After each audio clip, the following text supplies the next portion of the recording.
Hoje estamos aqui com o coordenador da assessoria técnica do Gabinete da Secretaria de Agricultura do Estado de São Paulo, Alberto Amorim. E Amorim, primeiramente, obrigado por você ter disponibilizado aí um tempo para nos atender do Portal Sechar. E eu quero saber, para a gente começar esse bate-papo, o seguinte: como as câmaras setoriais e temáticas da agricultura do Estado de São Paulo podem contribuir para o avanço do cultivo de cânhamo em território nacional para fins medicinais e industriais, visto que a gente esbarra aí na questão legislatória da não permissão do cultivo dessa espécie de cannabis no país. Bom, vamos lá. A Câmara Setorial ele é um organismo da sociedade civil, onde você lá congrega os produtores e empresas que são daquele setor ou as empresas que estão ao redor do setor. Então, você tem os fornecedores de insumos, os processadores e os produtores todos no mesmo lugar. Para quê? Para que você crie demandas, para que você oriente soluções, para que você discuta temas e traga para o governo de modo a ser discutido política pública. Então, o que nós vamos precisar fazer? Havendo a legislação federal, andando a regulamentação federal, nós precisamos criar no Estado de São Paulo uma regulamentação compatível com ela, que seja habilitadora da produção das ervas medicinais e das fibras de alta performance, aonde se encaixa o cânhamo também. Com o cultivo em solo nacional, como ele pode beneficiar o mercado, o cultivo nosso? O cultivo no Brasil, e especialmente no Estado de São Paulo, pode beneficiar a redução de custos, maior controle sobre processos industriais e acessibilidade ao usuário, especialmente aqueles do Sistema Único de Saúde. E caso haja essa aprovação em âmbito nacional, caso a gente possa cultivar em solo nacional, vocês pensam em capacitar cultivadores, treinar os cultivadores para que eles possam produzir o cânhamo, as fibras e as ervas medicinais à base de cannabis? A capacitação do produtor é sempre feita ou pela Coordenadoria de Assistência Técnica Integral, a CAT, ou pela APTA, Agência Paulista de Tecnologia e Agronegócios, com os nossos institutos, Agronômico de Campinas, Biológico, ou pela Coordenadoria de Defesa Agropecuária.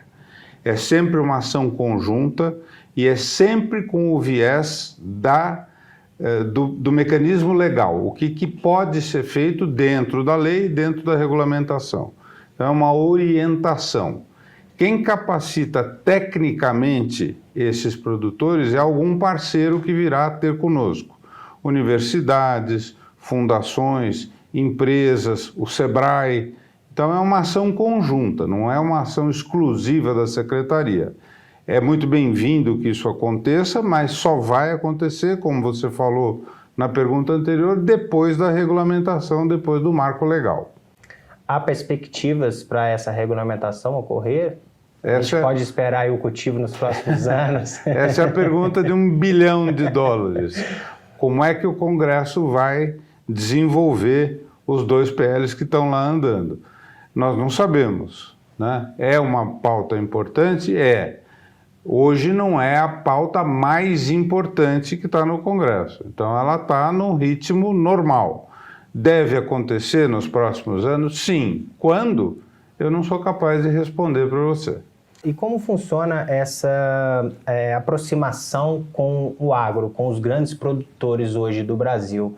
Foi discutido já sobre o cultivo de cannabis aqui no país, com essas pessoas, com esses grandes exportadores, importadores de grãos, de plantas? Eles estão cientes dessa possibilidade, dessa alternativa? Olha, os grandes produtores, os grandes exportadores, eles estão sempre antenados no que é a mudança, a perspectiva de mudança e a inovação. O quanto eles estão se dedicando a estudar o assunto, eu não sou capaz de lhe dizer, eu não tenho essas informações, teria que falar com eles diretamente. O que eu posso te dizer é que existe muita gente interessada no tema, e você, com uma busca na internet, facilmente percebe a grande quantidade de pessoas tentando se informar e tentando entrar nessa linha de produção. Produzir medicamentos, principalmente medicamentos que tem esse selo verde e que tem hoje uma grande procura internacional, que é o óleo, né, do canabidiol, isso está aí. Agora, quantas pessoas tem, aonde elas estão, se elas vão produzir em estufa, se vão produzir a céu aberto, em ambiente controlado, ambiente parcialmente controlado, pequeno volume, grande volume, eu não sei te dizer. O que eu sei te dizer é que é viável, pelos estudos e pelos números que nós temos, que exista uma produção de pequeno porte, que encaixa muito bem com mais da metade das propriedades de São Paulo, e que não é negócio para pequeno produtor, é pequeno porte, mas o valor agregado é muito alto.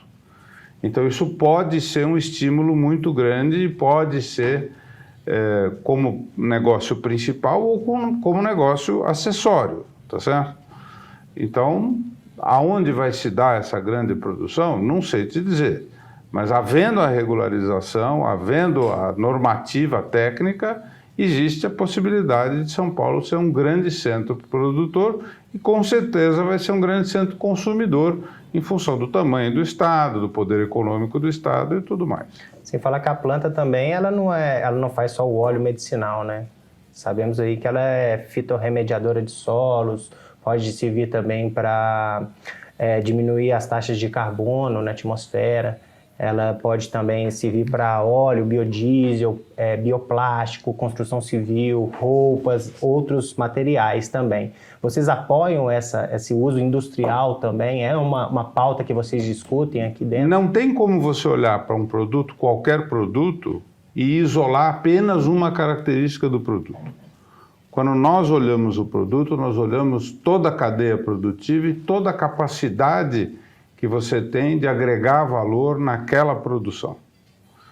Então, se você usa subprodutos para fazer do setor sucroenergético, para fazer biometano, para fazer geração de energia, para hidrogênio verde, não vai ser diferente quando houver a habilitação, a regulamentação das fibras, especificamente do cânhamo, pelo lado de produção de óleo, de fibras, enfim, tem toda uma cadeia de produção que vai estar aí atrelada nesse produto e você não vai fazer lixo, você não vai jogar fora o resíduo da produção. Esse resíduo é um resíduo nobre e que pode ter muita utilidade, muita utilização na nossa sociedade. É altamente bem-vindo e nós estimulamos. Então, existe um interesse do Estado em que todo o assunto que é economicamente importante, que é socialmente inclusivo, que é economicamente inclusivo, seja tratado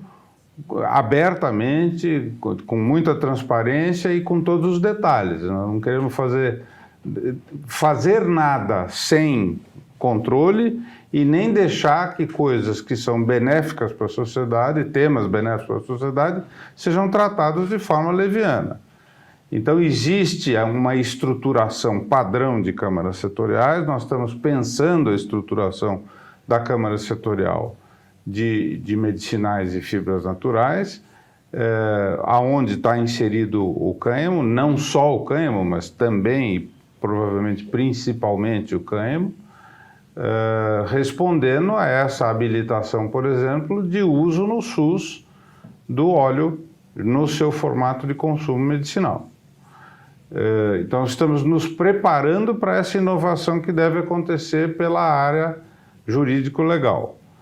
Mas não é que está pronto, você não pode tomar simplesmente uma medida atropelando o lado legal, quanto mais sendo uma entidade de Estado, né? Então, há necessidade de regulamentação, há necessidade de que se faça as coisas com muito critério e aí nós podemos lançar a Câmara. Agora, discutir o assunto, podemos discutir como estamos discutindo agora, né? É um assunto em tela. Rafa, você tem alguma questão que você gostaria de pontuar?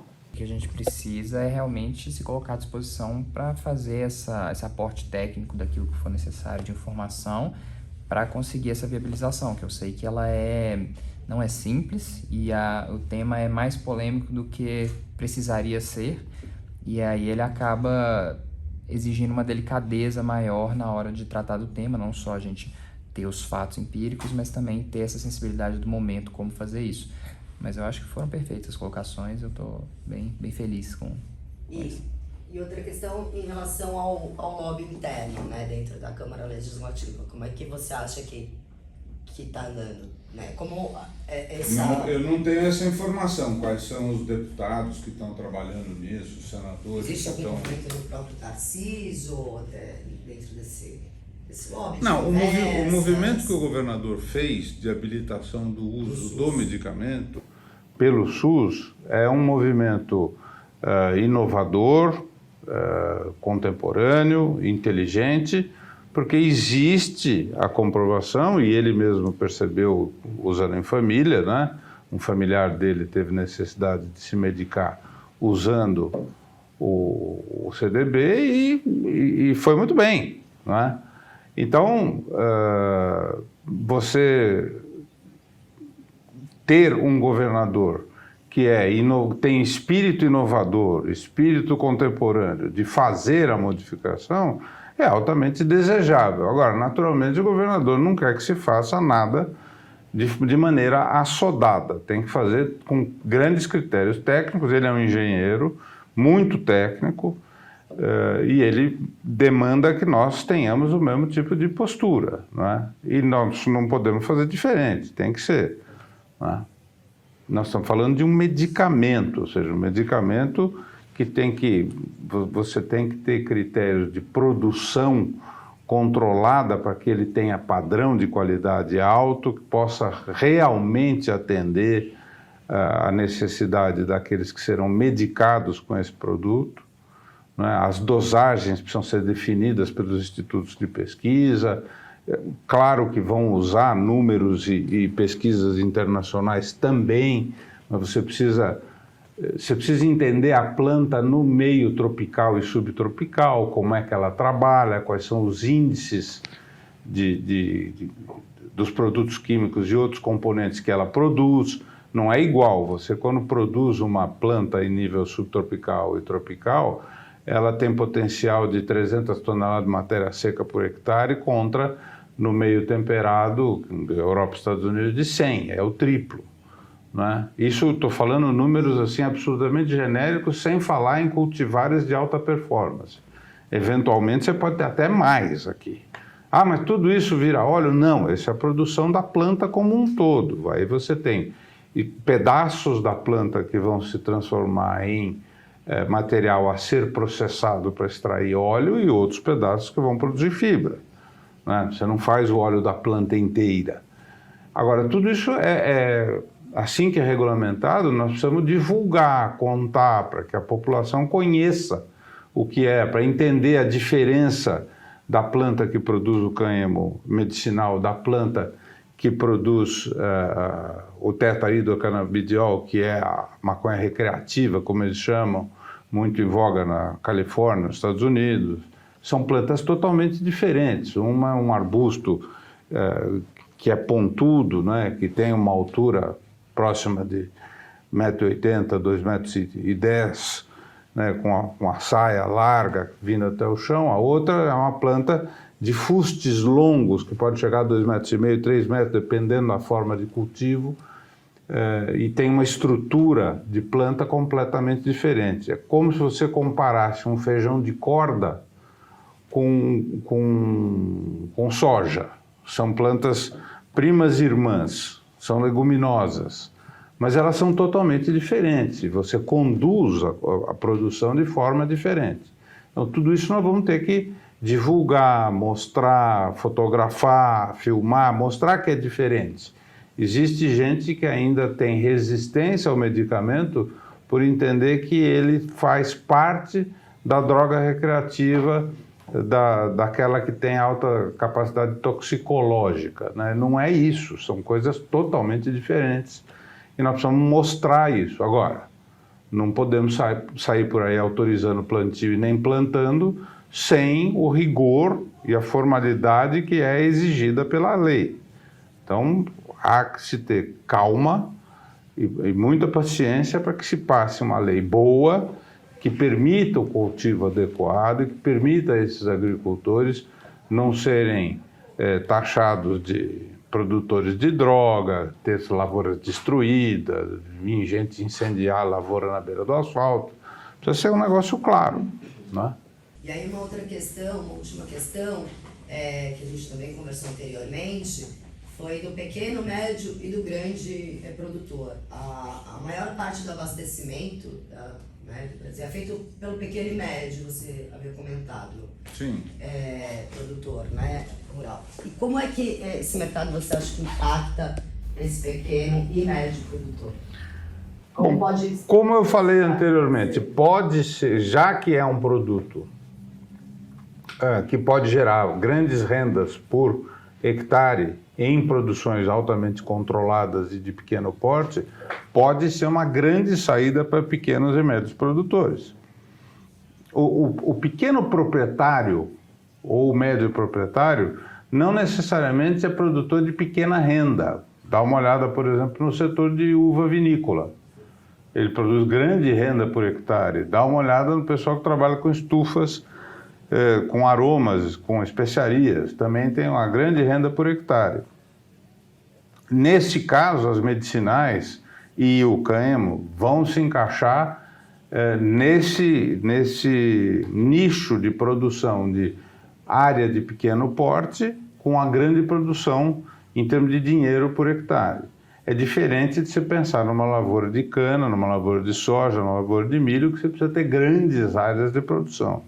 Eu não enxergo alguém plantando cânhamo para uso medicinal, trabalhando 1.000 hectares contínuos de lavoura. Isso possivelmente não vai acontecer, até porque você tem que ter uma colheita muito seletiva, delicada, não pode ferir as flores e os ramos, você tem que trabalhar isso de outra forma, né? Tem que trabalhar mais artesanalmente, né? Não a produção do produto químico, mas a coleta. Você acha que até o final do mandato, por exemplo, do Tarcísio, a gente vai ter um avanço nos próximos 4 anos nessa... Olha, é uma esperança boa de ter, né, de ver acontecer a regulamentação, o início de plantio e até a produção dos primeiros frascos de óleo medicinal feito no estado de São Paulo dentro dos próximos 3 anos e meio. É uma boa meta a gente colocar isso para frente. Ela é factível? Sim, se andar, o marco legal andar, é. Se ele não andar, pode se esticar um pouco. Agora, mesmo que estique, o importante é que aconteça de maneira tecnicamente bem embasada, porque nós estamos falando em produzir medicamento. E produzir medicamento é uma coisa muito séria, certo? Não é uma garrafada que se vende no largo do lado de uma rodoviária no interior. Não é isso. Nós estamos falando em produzir um óleo que tem poderes terapêuticos importantes e que precisa ser um óleo de alta qualidade, sem bactérias, sem fungos, sem nenhum contaminante. É medicamento. Eu, se tiver que tomar, se for indicado, quero que tenha uma procedência a toda prova. Não quero que seja uma garrafada comprada no largo da rodoviária lá em Xiririm da Serra, tá certo? Tem que ser uma coisa séria, né? É artesanal? Pode ser, mas tem que ser muito sério.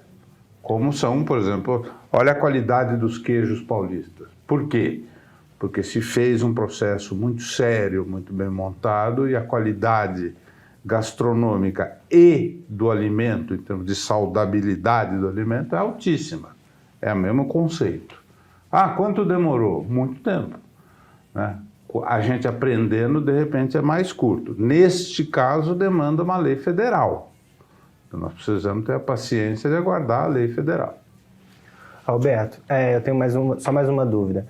Hoje, muitas associações de pacientes no Brasil, elas fornecem esses produtos, esses óleos artesanais para os seus pacientes ali, por meio de autorização judicial. Sim. Está no plano de vocês aproximar, trazer essas pessoas que já produzem, já tem uma cadeia produtiva, já tem laboratórios de pesquisas em suas instalações, trazer essas pessoas para próximo, como troca de informações? Vamos lá. Da mesma forma que o governador é governador de todo mundo no estado de São Paulo, quem votou nele e quem não votou nele, a Câmara Setorial é para todos os setores do estado de São Paulo, para todos os produtores. Sejam aqueles que hoje estão produzindo embaixo de mandato judicial, de autorização judicial, sejam aqueles que vão aguardar a configuração do marco legal e a liberação formal de tudo isso.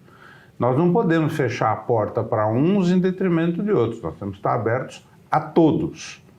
Claro que existe regramento. Você está criando um foro de discussão que não é um foro de reclamação, é para trazer ideias, compartilhar conhecimento e propor medidas para o governo. O governo só toma as medidas que forem legalmente fundamentadas. O governo só toma medidas que tenham uma justificativa socioeconômica. Então não é pensamento excluir ninguém. O pensamento é incluir todo mundo que possa contribuir com o Estado e com o cidadão. Agora, nós não podemos transformar a Câmara Setorial num mecanismo político. Ele não é político. Ele é produtivo, é social e ele é uma forma de você chegar muito perto do governo para fazer demandas fundamentadas, estruturadas, criar, vamos dizer, mini consultas públicas focadas num tema específico, não é?